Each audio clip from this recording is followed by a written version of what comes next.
All right, Shalom, Shalom. It's your brother Walk Rummy back with another lesson, Lord willing to be edifying. I want to start by giving all praise, honor, and glory to Yahweh, Bahashem, Yahweh Shah, Bahashem, Waha, Rakakodash, Barakatha Yahweh, Barakatha Yahweh Shah. Double honors to the apostles, the elders, bishops of Great Millstone who taught me this truth. Shalom to the 144,000 men of the Lord you see on the highways and byways, prophesying in the name and power of Yahweh, Bahashem, Yahweh Shah. Also in the correct doctrine. I'm going to also give a shalom to the one-third men, women, and children that will escape the judgment of Yahweh, Bahashem, Yahweh Shah by their faith. Just got another lesson I'm going to bring out through the spirit of Yahweh Hashem Yahweh Shah, man. The Lord is setting these Egyptians against the Egyptians, man. And this is biblical prophecy that we're witnessing. Man, these scriptures are popping off the page, man. Every day is prophecy being fulfilled. And we know that it's going to basically intensify, but we're seeing glimpses of these Edomites going against their selves, man. They're going against their government. They're going against their kingdom. Let's hit these videos, hit a couple scriptures, and Lord willing to be edifying. Donald Trump Slacky. is your show, and so I will say to him direct. Slacky, let me go back. Donald Trump watches your show, and so I will say to him directly, Mr. Trump, you are the first president in American history to start and lose a war by yourself. You have made America more weak, more alone, and less respected. Congress has to take back the steering wheel from this impaired driver before we end up in a third quagmire in the Middle East of the 21st century. That starts with ending the escalation. He keeps on trying to escalate vertically, meaning more effects on target. Iran escalates horizontally, bringing in other regional players, other infrastructure assets into the fight. Iran is winning that escalation ratchet. We got to stop it. We got to negotiate transit through the Strait of Hormuz. And it was also a solar eclipse that happened today. And see, the Lord is showing that he's against Esau, and he's about to take him down.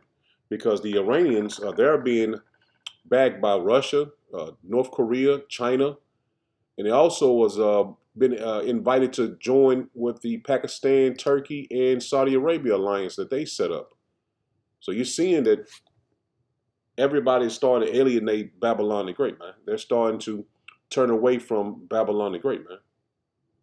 And it's only thing is going to happen to this place next is the economic crash. The nations are doing away with the U.S. dollar, and they're going to bring in an economic crash never before in the history of the earth. It's going to be so bad, man, because the money that everybody has to use. I mean, speaking of the other nations, they're going to do away with it, man. It's going to be worthless, man. It's going to be useless. So it doesn't matter how much money you got. It don't matter how many investments you have. It don't matter how you live. When a dollar crash, everyone goes to zero, man. And this is how they're going to bring in the MOTB. They're going to bring in this new beast system, which is not new. It's just something that they need to switch to. It's because when they switch it over, you're going to be presented with the mark of the beast, man. And this is how you can tell everything is trending that way. So DJT brung in this war to cripple Babylon the Great to bring in a new system. He was a Trojan horse. Now check this out, man. This happened on the U.S. Abraham Lincoln. So the Egyptians are against each other, man. So just imagine when this economic crash happens. Multiple sailors on the USS Abraham Lincoln have tried to jump overboard due to how horrific the conditions are on the ship. The aircraft carrier has been deployed for over 259 days, including a record-breaking 208 continuous days at sea. This is all to support the war that Donald Trump started in the Middle East. Widespread exhaustion and anxiety over an indefinitely extended deployment have triggered severe psychological distress among the roughly 5,000 crew members. Family members and online tracking reports indicate that up to 6 sailors have tried to throw themselves overboard out of desperation, but the U.S. Navy has not publicly released an exact figure. Families of active duty sailors and Marines detailed the horrific living conditions on the ship. Wartime logistics and disruptions, including a strike on a U.S. facility in Bahrain, have crippled the ship's supply lines. The ship's store regularly runs out of basic hygiene products like soap, deodorant, and toothpaste, forcing sailors to wait in line for over an hour only to find empty shelves. They're also running out of food. Meals have been reduced to half a cup of rice and 2 tortillas. They're facing countless infrastructure issues as well and operating on grueling 12 to 16-hour shifts with virtually no days off since the ship left the port. So they're basically sitting ducks, man. The morale of the U.S. Army is gone. So basically, when Russia and China really gets into this fight, these military members, they're not going to want to fight, man. They're not going to want to fight at all. And not only that, they had 7 people want to jump off, man. But this everything ties in together, man. Because as you seen, as he spoke of, 7 military service members tried to jump off the boat because they're living the way they're living, man. Even though these military soldiers, they stay in, uh, um, um, I would say, un, unreally, they still, stay in the field and the realistic. They don't stay in. They try to make it rough for them. In other words, man, where it's not comfortable. Where they send them to the field, have to sleep outside and all of this, just to basically mentally train you for living in extreme conditions. That's the word I was looking for, extreme conditions. They train you to live in extreme conditions, but not being able to brush your teeth, not being able to put deodorant on, take a shower, use the bathroom, even eat. Going and eating half a cup of rice and tortillas, man. That's worse than prison. So these Egyptians are finna turn on each other, and they have turned on each other today. And that's what we, warning you from the draft that's coming, man. The Lord is shaking his hand over Babylon the Great, man. It's not going to be turned back, man. You're not going to be able to stop it. And it's only going to intensify, man. It haven't even hit Babylon the Great, man. If it hit over there, just on a boat, and because they've been out there almost a year now, man. I think it's 63 weeks or something like that, some wild number, 290 some days. They've been on the boat, living in these conditions, and they're ready to jump off, man. See, this is a psychological warfare the Lord is using against Babylon the Great as well, man. Now check this out.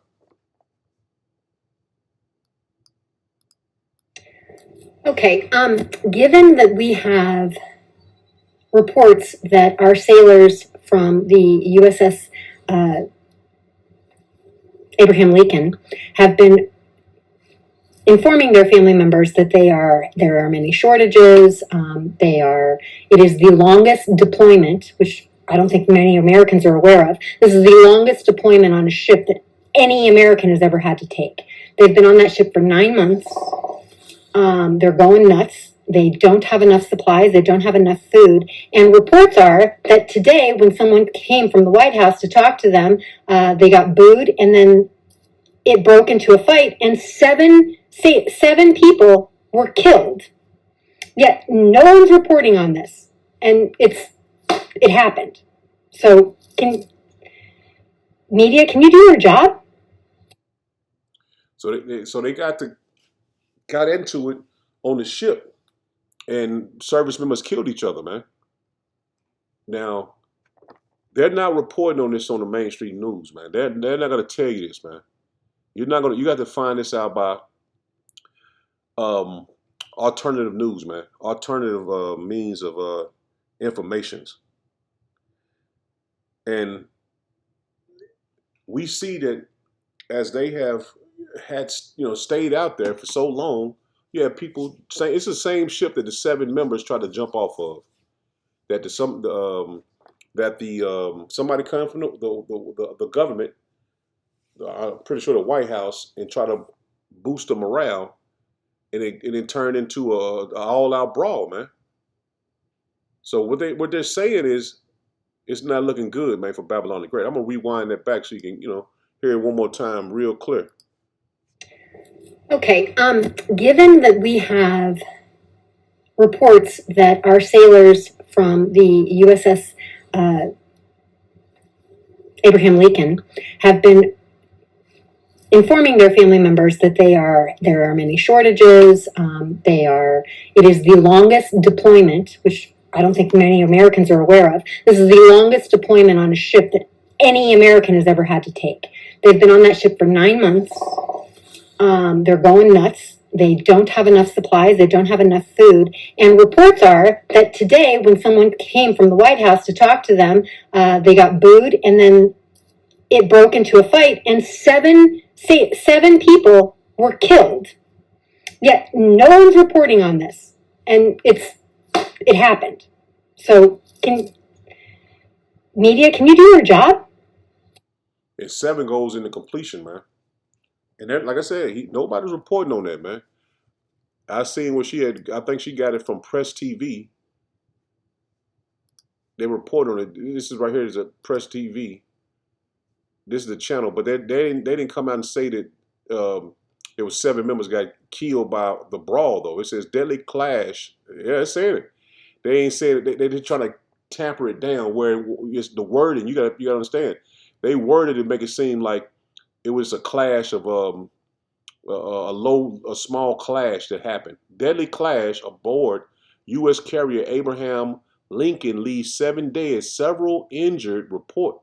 See, they're not saying the soldiers are going against the Navy soldiers are going against each other. They worded it where it won't. Somebody that's reading it here in Babylon the Great, they're not gonna think this. It's service member going at each other, man. They're not gonna think that. So they play it, man. They are playing their role to the T, man. Where they were, I'm talking about the media. They playing their role, man. Not to stir up the American people, because you best believe if everybody knew that there was a clash where they was fighting, they would be going against their own government, man. Now we're seeing that this military is not ready, man. They're not ready. They're not prepared. Their spirit is not in the fight, and that goes to show you that the Lord is taking it away, man. They're taking it away. The Lord is taking it away. Now check this out. What was it like being in the Army? Now check this out. It was a Jake, and this is no place for a Jake, man. In the so-called white man's army, it never has been. Recruiters, first of all, they lied to you. Their job is to get you in the army. They don't care about your well-being, bro. Black women go missing all the time in the army. This is what they're not going to tell you when they play in them ads and commercials. Come serve your country, and they get you with, oh, you get a new car, get a home, health care. And everybody's broken army. Everybody's poor. Everybody living check to check. Nobody has money in the army. Unless you like a high-ranking person, everybody's living check to check. So when they try to get you, you're going to make all this money. Yeah. Everybody broke financially in the army. Multiple friends and associates, women they got, men they got, a lot of drug use, a lot of alcoholism, a lot of domestic violence. They don't tell you how many deaths and how many traumatic things you see just in training accidents alone. But there's so much they'll tell you about the racism in there. You can't think for yourself in the army. You have to do whatever they say. You're nothing but a number on their books. You do not get treated like a human being in the army, bro. They do not care about you, especially if you're black, especially if you're a woman. They do not care about you in the army. I joined the army in 2016 at 18 years old. I got out in 2021. So I served almost 5 years, right? I was active duty. And a lot of racism in there and chauvinism. Man, first 3 days, they gave us something to eat, but it wasn't enough, bro. Yeah. Like, they gave us something called MRE. You familiar with MRE? MRE. Yeah. They gave us those for the first 3 days, bro. Wow. And that's not enough to really fill you up, bro. Decarbonated juice, powdered milk, and add water to it. And they used to call it astronaut food.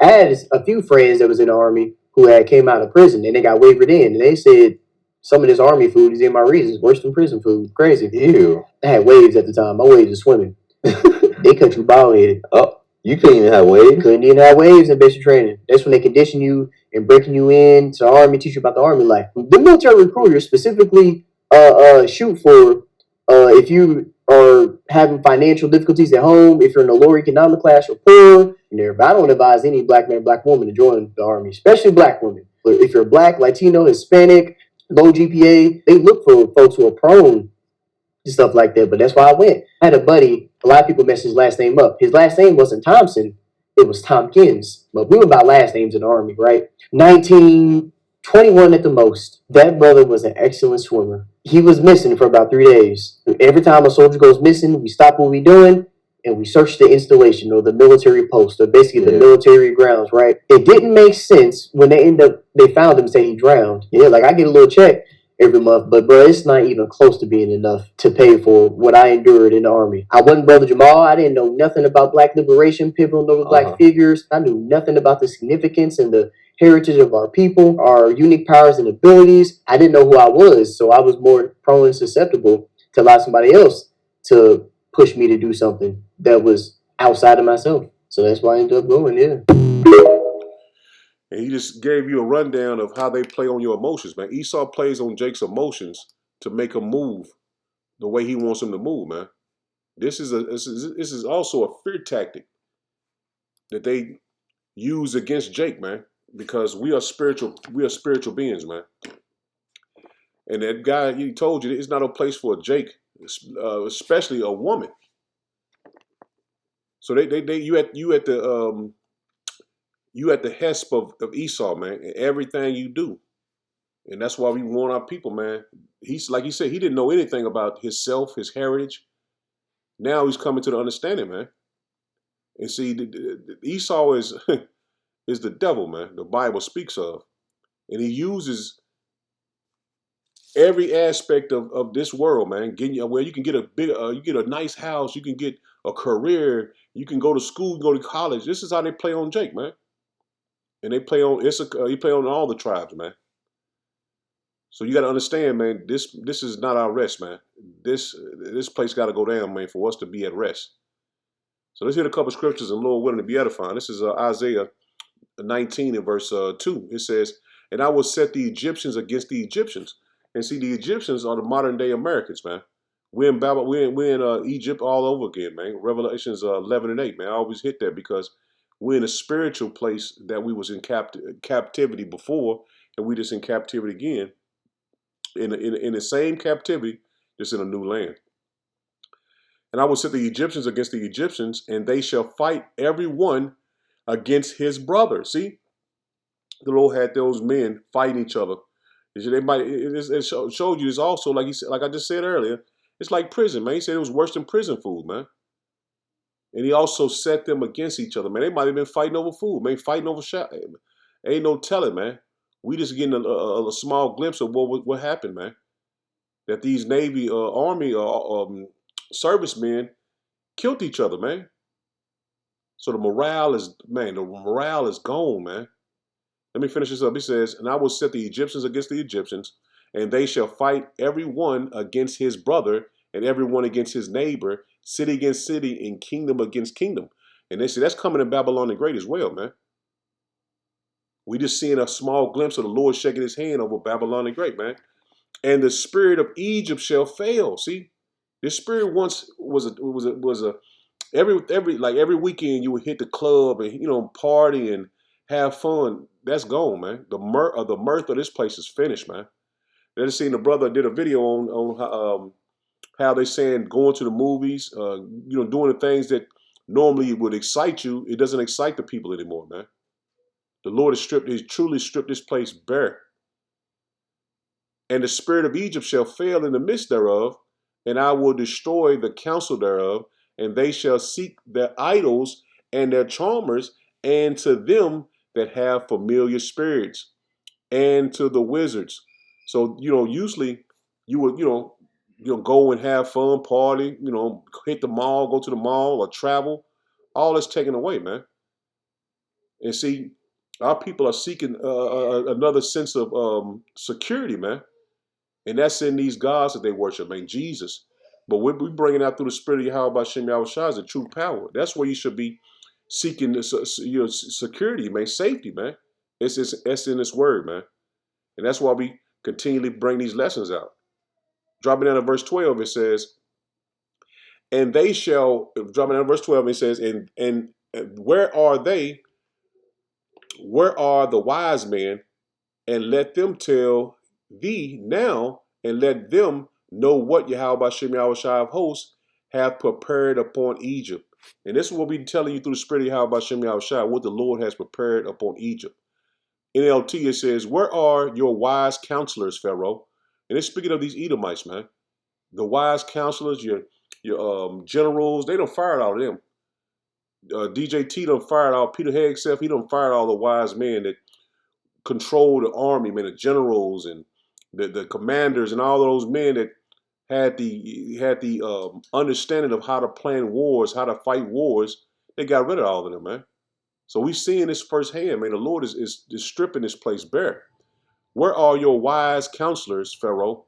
Let them tell you what power plans, what Yahweh Shem Yahushua of Heaven's army is going to do to Egypt." See, what the Lord is going to do to Egypt.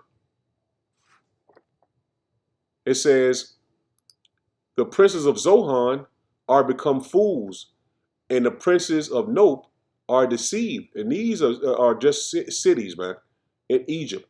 Zoan and Nope. You can I can click it, but for the sake of the lesson, these are just cities in Egypt, man. So we're speaking of Babylon the Great in this day and time, man. They are deceived. They went in the army thinking that they was going to get a career and going to go to college and buy them a car.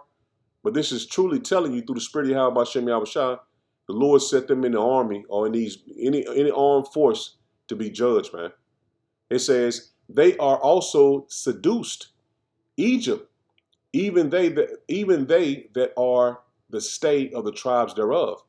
Yahweh Shem Yahushua have mingled a perverse spirit. See, the Lord has mingled a perverse spirit in the midst thereof, and they have caused Egypt to err in every work thereof, as a drunk man staggereth in his vomit. So these people are confused, man. These people are finna see the Lord return and bring great judgment, man. NLT, it says, Yahweh Shem Yahushua has sent a spirit of foolishness on them. See? That perverse spirit, man, foolishness. Not knowing this is the end. It says, so all their suggestions are wrong. They cause Egypt to stagger like a drunk in his vomit, man. So when a man is drunk in his vomit, man, you just see, man, a man is throwing up on himself, man. He's weak. He has no strength. this man, you can't tell me this word ain't the truth, man. You can't tell me it ain't, man.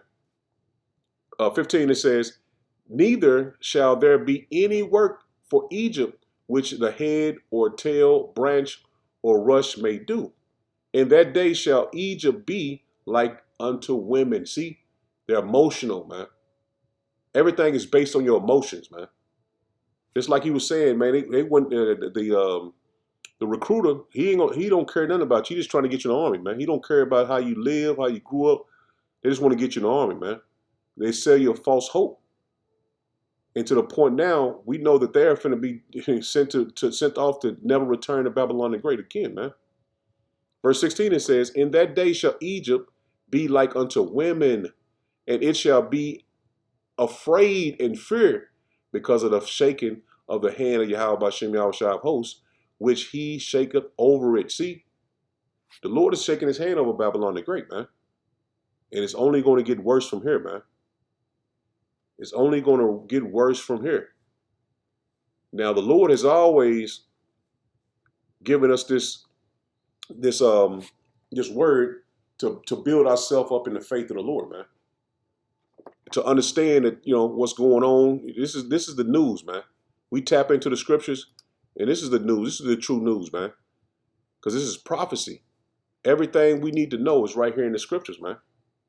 This is Isaiah 34 and verse 2. It says, for the indignation of Yahweh Shem Yahushua is upon all nations. See, the Lord is against all nations, and his fury upon all their armies. See, the Lord is against everyone's army, man. At this time, he's lifted up the other armies to destroy Babylon the Great, man, because his indignation is against this place, man. It says, and he hath utterly destroyed them. He have delivered them to the slaughter. See? This is prophecy, man. The Lord is setting up Esau's army to be destroyed, man. To be slaughtered, man. He says, their slain also shall be cast out, and their stink shall come up out of their carcasses, and the mountains shall be melted with their blood. See, the Lord is putting this place in a path of straight judgment, man. And their army as well, man. They're sitting ducks over there. See, when 9/11 happened, no one knew about the Illuminati and all the things all the witchcraft that was done. Now we see it perfectly, man. We see it just as we supposed to see it, man. Because when they brought in 9/11, everybody wanted to go against Iraq, man. They killed all these people And now we seeing that it was all witchcraft, man. It was all set up for them to bring in the NWO. And they're still on that path to accomplish it.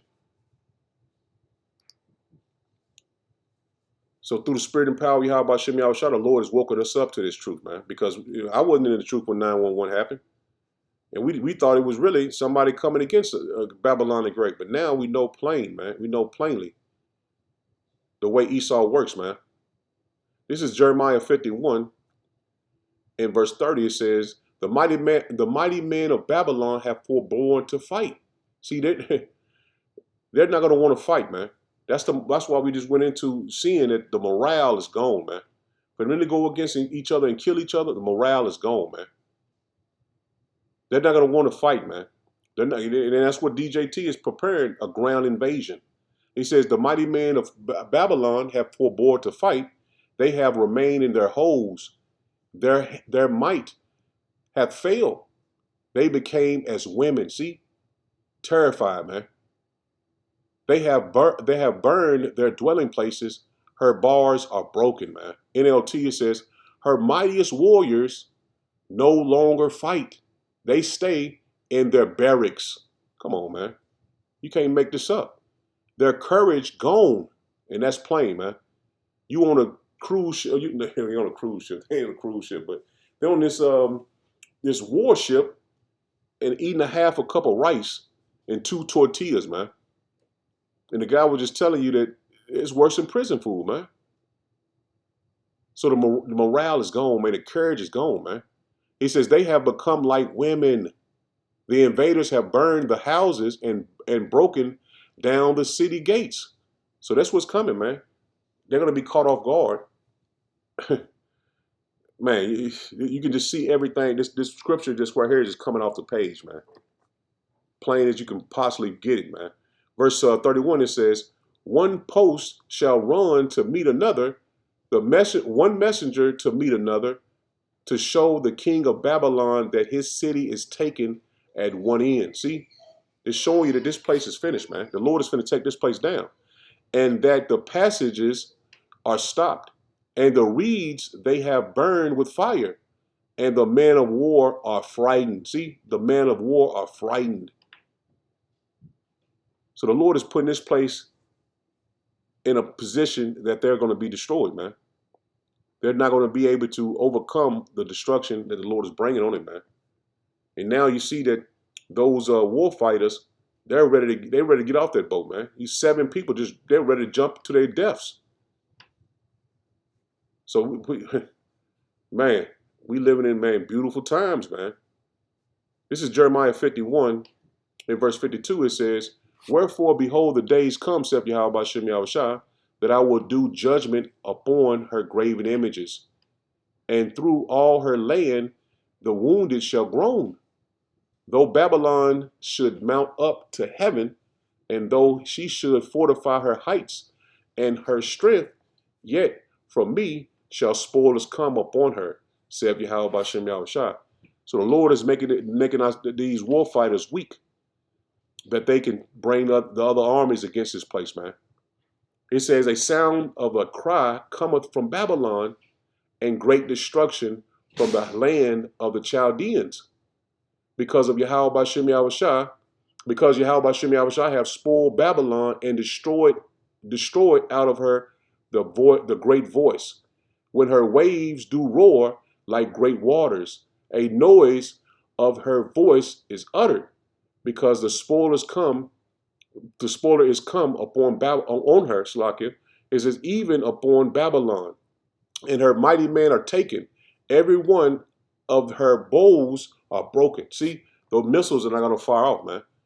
They're not going to want to fire these missiles off because they're going to be too terrified, and they're going to want judgment on Babylon the Great, man. You know, people get spiteful when their backs against the wall, man. It says her bows is broken, for Yahweh Shem Yahushua power of recompenses shall surely acquit, and I will make drunk her princes and her wise men, her captains and her rulers and her mighty men. See, this is the Lord breaking them down, man. And they shall sleep a perpetual sleep, man. judgment, and not wake, saith the king, whose name is Yahweh Bashem Yahushua of hosts. Thus saith Yahweh Bashem Yahushua of hosts, the broad walls of Babylon shall be utterly broken. See, this place is finna be touched, man, by another nation, man. It says, and her high gates shall be burned with fire, and the people shall labor in vain, and the folks in the fire, and they shall be weary. NLT, it says, this is what Yahweh Bashem Yahushua of heaven's army says, the thick walls of Babylon will be leveled. They have no protection, man. The Lord is destroying their army, man. It says, her massive gates will be burned. The builders from many lands have worked in vain, for their work will be destroyed by fire. So this place is going to be touched, man. The Lord is destroying his armies, man, for them never to be able to rise and do what they've always done, man. Because he hasn't even brung the true players into the fight, man. Your Russias, your Chinas, your North Koreas, they ain't even in the fight yet, man. And you're seeing that Babylon is already, they're already pretty much is throwing in the towel, man. They pretty much threw in the towel, man. They ain't said it, but you can see what's happening. They're throwing in the towel, man. This is Jeremiah 50 in verse 35. A sword is upon the Chaldeans, and that's the elite of society, saith Yahweh Bashem Yahushua. This is who's sending them to the war. It says, the sword is upon the Chaldeans, saith Yahweh Bashem Yahushua, and upon the inhabitants of Babylon, and upon her princes, and upon her wise men. See? The sword, man, the judgment. And that's coming, man. NLT, it says, the sword of destruction will strike the Babylonians. Said Yahweh Bashem Yahushua, it will strike the people of Babylon, her officials and wise men too. See, the Lord is not letting these, the elite of society get away. They sent them into war, man. Dropping down to 36, it says, the sword is upon the liars, and they shall doth. A sword is upon her mighty men, and they shall be dismayed, man. This is plain, man. NLT, it says, the sword will strike the wise counselors, and they will become fools. The sword will strike her mightiest warriors, and panic will cease them, man. Seize them. So Yahweh Bashem Yahushua, man, is destroying their armies, man. The Lord is against their armies, man. And you're seeing that come to pass right now, man. This is Isaiah 13. In verse 7, it says, therefore shall all hands be faint, and every man's heart shall melt. See, the minds of these people is leaving them, man. Them guys are ready to jump off the bridge, man. This is strategic, man. It says, and they shall be afraid. Pangs and sorrow shall take hold of them. They shall be in pain as a woman in travail, man. So these men that you think is tough and going in the army, and even these guys is YNs, they call them. They're gonna be terrified, man, for what the Lord is bringing on this place, man. And he's doing it bit by bit, as the scripture tell you. He's doing little by little. It says, they shall be amazed one at another. Their faces shall be as flames, man. NLT. It says, and the people are terrified. Pangs and anguish grip them like those of a woman in labor. Man, they look helpless at one another. Their faces aflame with fear. For see, the day of Yahweh Bashem Yahushua is coming, the terrible day of his fury and his anger. The land will be made desolate, and all sinners destroyed with it. So the destruction is coming, man. This is unavoidable. So I'm in it there. Lord willing was edifying. Shalom.